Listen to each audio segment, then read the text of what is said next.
Hello! So we had some rain overnight and then I went off, got some supplies, came back to the car park, got myself on the beach. 30 minutes later, cloud. Oh, not happy. As you can see, boo! So, still the only van on the car park. Yay! So when I was on my way back from shopping, I passed a lovely little village and it looked like a castle on the hill. So I'm going to pack the van up again, and it's only about a 10-15 minute drive, and I'm going to go and explore it. Let's see what it's all about. So I've arrived in Altafulla, I think it's called. Not the most glamorous of parking spots, but it's free. That'll do me. Let's go and explore. And while I think of it, today's top tip: whenever I park in a car park, it's not a case of just squeezing in somewhere. You've got to think ahead with a larger vehicle, and you've got to think, if this car park gets full, how am I actually going to get out of it? Because if you get cars parked either side, sometimes you're just unable to manoeuvre because you haven't got the turning space. So as an example, this car park, that's the entrance and exit. I've parked exactly opposite it. So I know that nobody should park in front of me. They'll all park up the sides, and should all be good. You find that being in a larger vehicle, you can't park near the centre, so you must be prepared to walk in. This looks like it's a 10-minute walk to the centre, but it's one of those things. I've been to certain places in the past, such as Seville, other big cities, impossible to park. It really is. I went to one city, I can't remember where it was, and I was determined I was going, so I got up really early, and I think I was in the car park for 7:30 AM, and by 9 o'clock, because I had my breakfast and everything there, it was absolutely full. And again, make sure you park so you're able to get out again. Think ahead. So, just following on, had the camera the wrong way there, just following on from my comment about the parking and that you can't often get into city centres, I'm always a little bit careful where I park. Sometimes if it looks really dubious, you know, there's some unsavouries hanging around, or it's just literally in the middle of nowhere, no matter how much I want to visit that city, I just won't go. And part of me thinks if they can't provide some decent parking for people with motorhomes to spend their money there, their loss. So a lot of people also mention, you know, how comes there's never anybody when you're around? Well, a lot of the time it's just, you know, really quiet. And other times, by the time I get there, it's sort of late morning, or I call it lunchtime, and it seems between, I'm going to guess, I don't know, 1:30, 2 o'clock till maybe 3:30, 4 o'clock. They're all in the bars having something to eat, and they seem to like a leisurely lunch, which is fantastic. So that's partly the reason. And the other reason is, if there are a couple of people around, I'll wait to take my photo, because I like my photos with nobody in, basically, unless they look a really good character, if that makes sense. Well, this is a lovely place. Let's have a little look around. Beautiful down there.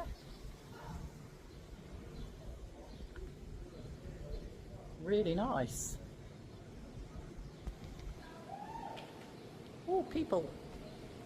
Looks like the castle's up there. I must say, there seems to be some quite nice, classy restaurants here.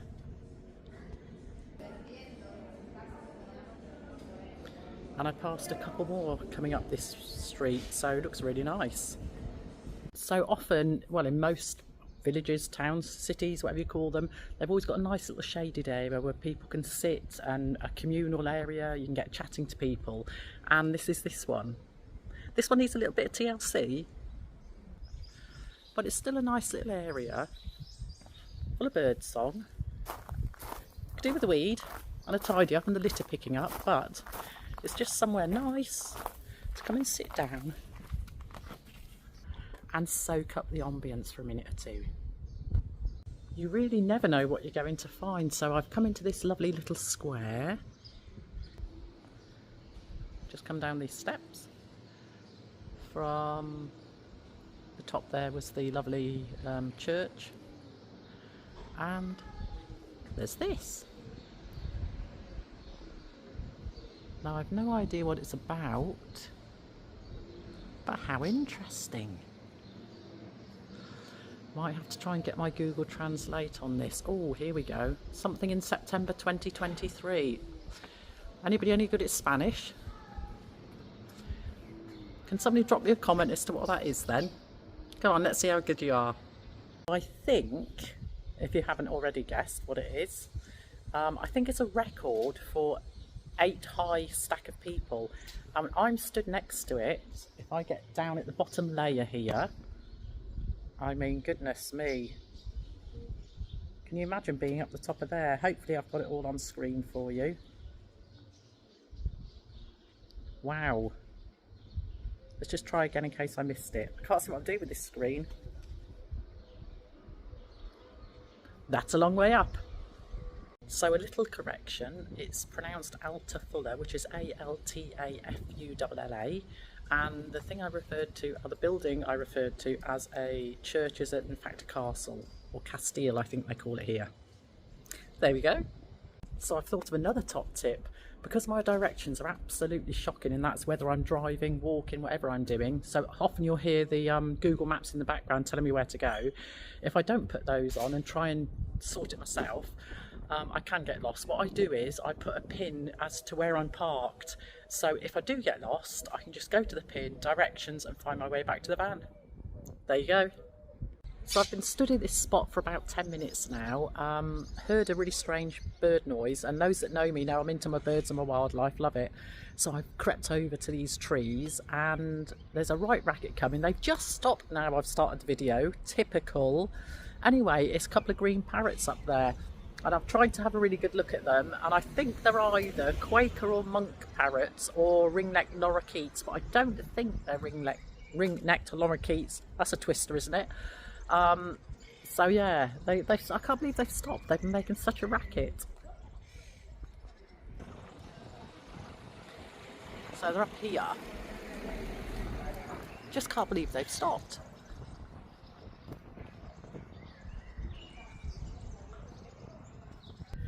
They say never work with animals.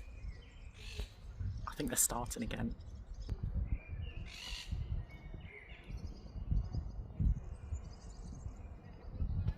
I'll give up. So I'm just sat in this lovely square next to the castle. Lovely and quiet. It's glorious. You see right the way through to the sea through there. Often I get asked, well, don't you get lonely when you're travelling? Well, everybody gets lonely occasionally. Even in a room full of people you can be lonely. But I'm happy, I'm enjoying my own company. There's a plus side to doing things on your own, and that is that you can do what you want when you want, basically, which is fabulous. But also on my travels I've met so many lovely, lovely people in the UK and in Europe. Not as many in Europe because for me the language barrier is the thing, but I've met so many lovely people, and with van life, as you travel around you tend to meet people, and then if you go in that area again it's lovely to look them up again.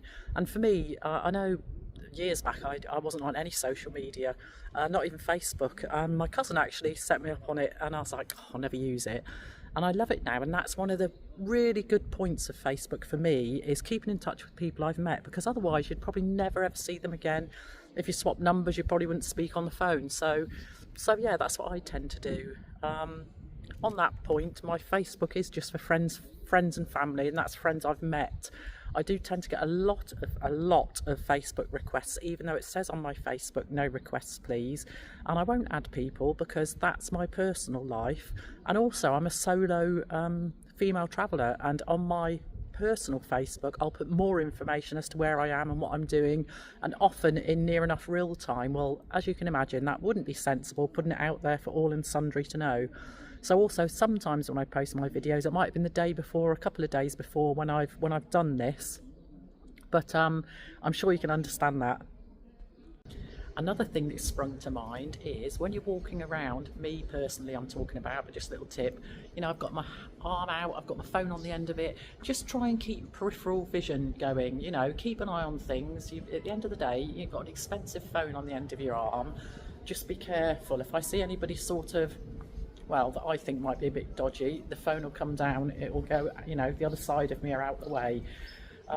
So I do try my utmost, being solo female, to be sensible. I have my bag across me, so you know, hopefully that's as good as you can get, so to speak. If I'm somewhere quiet, I'll check behind me regularly. I tend to keep a good lookout everywhere. When I approach my van, I'll just check all around. I used to carry a personal alarm. I maybe ought to do that again. I don't at the moment, but I can look after myself within reason. But you know, yeah, you just need to be careful is what I'm saying. And what I'm going to do is I'm going to go into I've done a video about my camper van, the inside, but that was a sort of whistle stop tour. What I'll do coming up in the future is give a more detailed a tour of my camper van, and that will include how it was fitted out, the storage, maybe give you some ideas of layout, and also I'll give you a few tips on security as well. So I've made it back to Connie, yay! It's always such a relief when I get back and she's okay, she's not got any smashed windows, not got any damage to her, and she's still there. That's one of the things I want to touch on as well, which I mentioned earlier. Cities, not only is it difficult to park, but also I'm often put off by the reviews on crime rate. Now I know a lot of people go, oh, there's crime everywhere. Yes there are, but some places are worse than others. And the thing to bear in mind with a camper van is they know that you've got your stuff's in there. They know you're going to have a load of kit in there. They know it's going to be worth breaking into. So that's something that puts me off as well, and to bear in mind. And the other thing is, if you're like me and you take lots of videos and photos and waffle on for hours, it's always good to take a spare battery pack with you for your phone.